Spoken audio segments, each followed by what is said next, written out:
गेल्या काही दिवसांपासून दिल्लीतल्या जंतर मंतरवरच्या आंदोलनाच्या बातम्या व्हिडिओ आपण ऐकतोय पाहतोय। पण तुम्हाला माहिती आहे का, देशात सध्या हे एकच आंदोलन सुरू नाहीये, तर अशी तब्बल 10 मोठी आंदोलनं सुरू आहेत। कुठे विद्यार्थी रस्त्यावर उतरले आहेत, कुठे शेतकरी सरकार विरोधात लढा देत आहेत, कुठे पर्यावरण वाचवण्यासाठी लोक झाडांना मिठी मारून उभे आहेत, तर कुठे हजारो कुटुंब विस्थापनाच्या भीतीने चितेवर झोपले आहेत। पण कुठे कुठे सुरू आहेत ही आंदोलनं आणि कशासाठी आहेत ते सांगतो, व्हिडिओ शेवटपर्यंत बघा। नमस्कार, मी अमोल जाधव आणि तुम्ही पाहताय लगाव बत्ती। भारत हा लोकशाही प्रधान देश आहे। आपल्या संविधानाने प्रत्येक नागरिकाला शांततेच्या मार्गाने आंदोलन करण्याचा अधिकार दिलाय।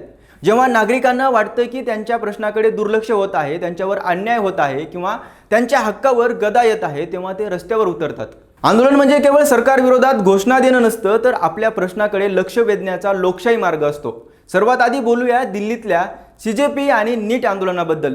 नीट पेपर फुटी प्रकरणानंतर देशभरातील विद्यार्थी संतप्त झाले आहेत। परीक्षा व्यवस्थेवर विश्वास नसल्याचा आरोप विद्यार्थी करत आहेत। CJP आणि इतर विद्यार्थी संघटनेच्या नेतृत्वाखाली दिल्लीत संसद मार्च काढण्यात आला। विद्यार्थ्यांची मुख्य मागणी म्हणजे नीट पेपर फुटीची निष्पक्ष चौकशी व्हावी, NTA मध्ये मोठ्या प्रमाणावर सुधारणा व्हावी आणि केंद्रीय शिक्षण मंत्री धर्मेंद्र प्रधान यांच्या राजीनाम्याची आहे। आंदोलनादरम्यान झालेल्या लाठीचार्जनंतर हा मुद्दा आणखी तापला आणि विरोधकांनीही सरकारवर जोरदार टीका केली आहे। दुसरं आंदोलन आहे मध्य प्रदेशातल्या केन बेतवा नदी जोड प्रकल्पाविरोधातलं। केंद्र सरकारचा हा महत्त्वाकांक्षी प्रकल्प बुंदेलखंडातील पाण्याची समस्या सोडवण्यासाठी आहे। पण या प्रकल्पामुळे पन्ना व्याघ्र प्रकल्पातील जंगलाचा मोठा भाग पाण्याखाली जाण्याची भीती व्यक्त केली जात आहे।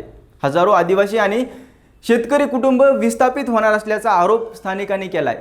योग्य पुनर्वसनाची हमी नसल्यामुळे महिलांनी जलसत्याग्रह केलाय। अनेक दिवस पाण्यात उभं राहून आणि प्रतिकात्मक चितेवर झोपून त्यांनी आंदोलन केलं आणि पर्यावरण वाचवण्याची मागणी केली आहे।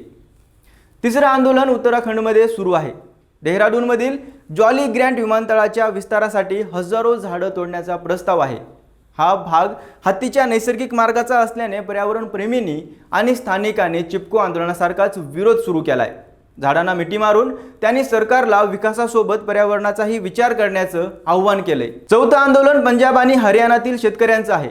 भारत अमेरिका व्यापार करारामुळे परदेशी कृषी आणि दुग्धजन्य उत्पादने भारतीय बाजारात स्वस्त दरात येतील अशी भीती शेतकरी व्यक्त करत आहे। त्यामुळे भारतीय शेतकऱ्यांचं मोठं नुकसान होऊ शकतं, म्हणून संयुक्त किसान मोर्चासह अनेक संघटना आंदोलन करत आहेत। या करारातून शेती क्षेत्राला वगळण्याची आणि शेतकऱ्यांचे हित जपण्याची मागणी या आंदोलनकर्त्यांची आहे। पाचवं आंदोलन मणिपूरमध्ये सुरू आहे। गेल्या 2 वर्षापासून सुरू असलेल्या जातीय हिंसाचारामुळे आजही अनेक नागरिक न्याय आणि सुरक्षिततेची मागणी करत आहे। मैती आणि कुकी समुदायातील संघर्षामुळे शेकडो लोकांचा मृत्यू झाला, हजारो लोक बेघर झाले। महिलांच्या संघटना आणि सामाजिक संस्था हिंसाचाराला जबाबदार असणाऱ्यांवर कठोर कारवाई आणि कायमस्वरूपी शांततेची मागणी करत आहे। 6वं आंदोलन सुरू आहे छत्तीसगडमध्ये।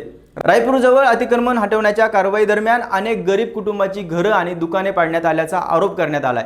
कोणतीही पूर्वसूचना न देता कारवाई केल्यामुळे नागरिकांनी रस्त्यावर उतरून आंदोलन सुरू केलं आहे। पुनर्वसन आणि योग्य नुकसान भरपाई मिळेपर्यंत आंदोलन सुरू ठेवण्याचा त्यांचा निर्धार आहे।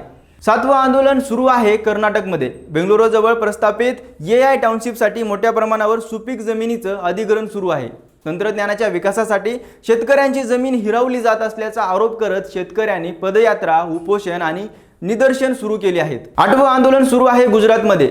उत्तर गुजरात आणि सौराष्ट्र भागात उच्चदाब वीज वाहिन्यांमुळे शेतीचं नुकसान होत असल्याचा आरोप शेतकरी करत आहेत। जमिनीचे भाव घसरत आहे, शेतीवर कायमस्वरूपी परिणाम होत आहे आणि मिळणारी नुकसान भरपाई अत्यंत कमी असल्याचं सांगत त्यांनी अनेक प्रकल्पाचं काम रोखून धरलंय। 9वं आंदोलन गोव्यात सुरू आहे। करापूर परिसरात प्रस्थापित मेगा रिअल इस्टेट प्रकल्पामुळे पर्यावरण, जलस्रोत आणि स्थानिक संस्कृती धोक्यात येईल अशी भीती ग्रामस्थ व्यक्त करत आहेत। नियम डावलून मंजुरी दिल्याचा आरोप करत त्यांनी प्रकल्प रद्द करण्याची मागणी केली आहे। 10वं आंदोलन आपल्या महाराष्ट्रातच सुरू आहे। मुंबई ठाणे परिसरात उभारल्या जाणाऱ्या मोठ्या डेटा सेंटर प्रकल्पासाठी प्रचंड प्रमाणात पाणी आणि विजेची गरज आहे।